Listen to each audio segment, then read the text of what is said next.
Welcome to the second days of Metals Investment Forum. I'm here with American Pacific CEO Warwick Smith. Welcome, Warwick. Thank you, Chen. Appreciate you having me.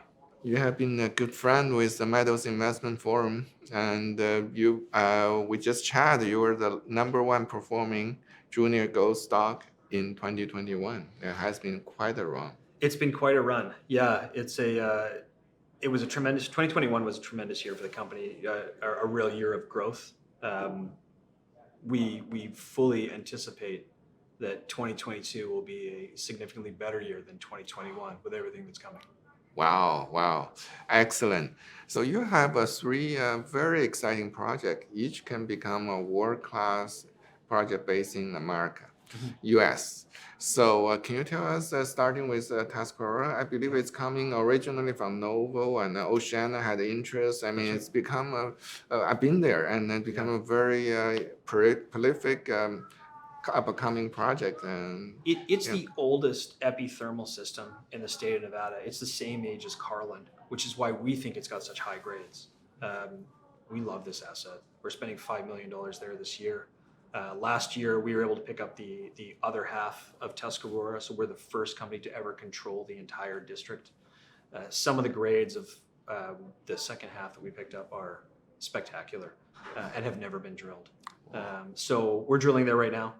This year we'll drill 70 drill holes, 17,000 meters. It's about a $5 million budget for Tuscarora. That's underway. We're on hole 14 or 15 already. We'll have press release out on that in short order. So we're excited about what we're seeing for sure.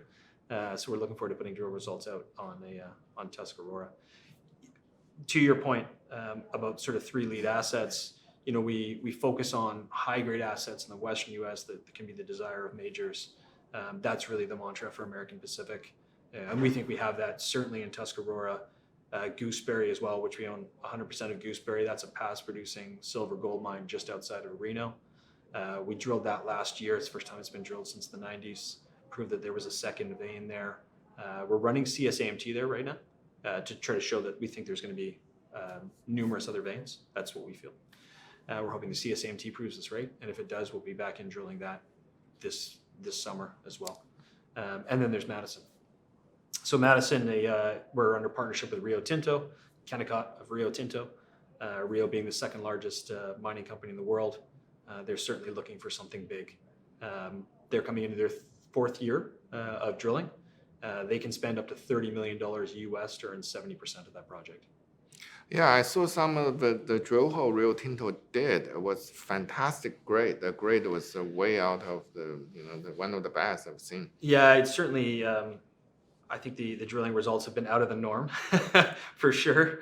I think the best drill hole last year, the high grade portion was about a half a meter of 146 grams per ton gold, which is incredibly high grade. Incredibly high grade, yeah. And there was a longer break in there, and it was roughly 6.5 meters of 14 grams gold and percent copper. And yeah, it is a great project. High grade skarn at surface, porphyry underneath. The porphyry was drilled in 2017.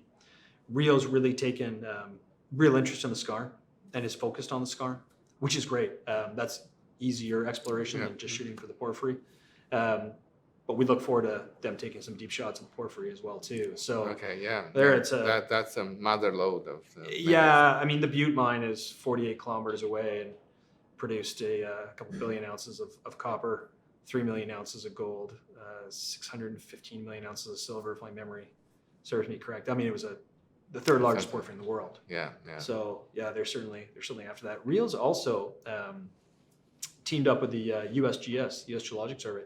First time ever, the USGS has partnered up with a public company to fly that area in Montana because they're looking for these porphyries in Montana. They're really committed to Montana, so that's been a great partnership for us. And yeah, I mean we're incredibly pleased to be working with them. They've been fantastic partners to work with, which people are surprised to hear because they're a huge company and we're smaller. But they've been fantastic to work with, and yeah, we're excited about that project. Wow, excellent. Looks like you have many results coming in this year. So it's going to be an exciting year for you. This is a big year. I mean, like I said before, 2021 was one of tremendous growth, and we fully anticipate that 2022 will make American Pacific a lot bigger. both by the way of drill bit, and we're always looking for acquisitions and looking for the ability to grow the company. We're certainly aggressive, and we're well capitalized to be able to do that now. Oh, excellent. So can you tell us your balance sheet? You just raised a lot of money not long ago. Yeah, at the end of last year, we did a $10 million raise that was 85% institutional. So all the big institutions are shareholders. I shouldn't say all of them, but quite a few of the large gold institutions are shareholders now. Michael Gentile is a big shareholder, as you know, has been incredibly helpful for the company. So yeah, there's around $13 million in cash, another $1.3 million of warrants that are well in the money. And then there was a half warrant on that financing at $1.40 as well. So there's a significant amount of capital in the company to drive us forward. Oh, excellent. So you can rise through this turbulent gold market and take advantage of that. Maybe there will be other opportunities coming up because you have the balance sheet, you have the talent, and you can execute. Maybe you can talk about the company management team that's made this possible to get the 3 potential world-class assets under one company. We're very maybe more to come, eh? We shall see. But yes, I mean, I'm blessed to be surrounded by really good guys. Eric Saderholm is one of the best geologists. I like telling the story. His father was a rocket scientist for NASA. He's in the NASA Hall of Fame. So I give him a hard time about being a geologist, but a very, very bright, wonderful guy to work with. Very lucky to have him on the team. Ken Cunningham's a tremendous director as well. He ran Miranda Gold for years, did an excellent job. A geologist based out of Reno. Actually, the guy who pointed us in the direction of Gooseberry. And then Jonas Lang. Met Jonas through time at Riverside Resources. And he's now working with Maple Gold Mines. Kind of the young blood on our board. Great energy, great director. Very, very well connected. Yeah, it's an excellent team. I'm very lucky to be surrounded by all those guys. Well, good. It looks like you're going to have a very exciting year coming in 2022. Hopefully you'll repeat your success in 2021. That's certainly the game plan. There'll be a significant amount of drill data out this year. We picked up Madison for, I think it was a $4.2 million valuation. We picked up both the project and the partnership with Rio. And at the time, the company only had about $1 million in cash. Yeah, so I remember that was the deal of the year. It was, yeah, we were nominated for Deal of the Year by S&P Global Platts. That's true. But we think now with the cash, with the balance sheet that we have, with the stock currency we have, we think we can be pretty deadly on the M&A front too. So we'll be aggressively looking at other things too.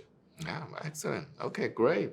Yeah. Thank you. And hope to hear good news from you in the coming months. Thanks so much, Chen. You've been a big supporter the whole time. So I appreciate your help. Yeah.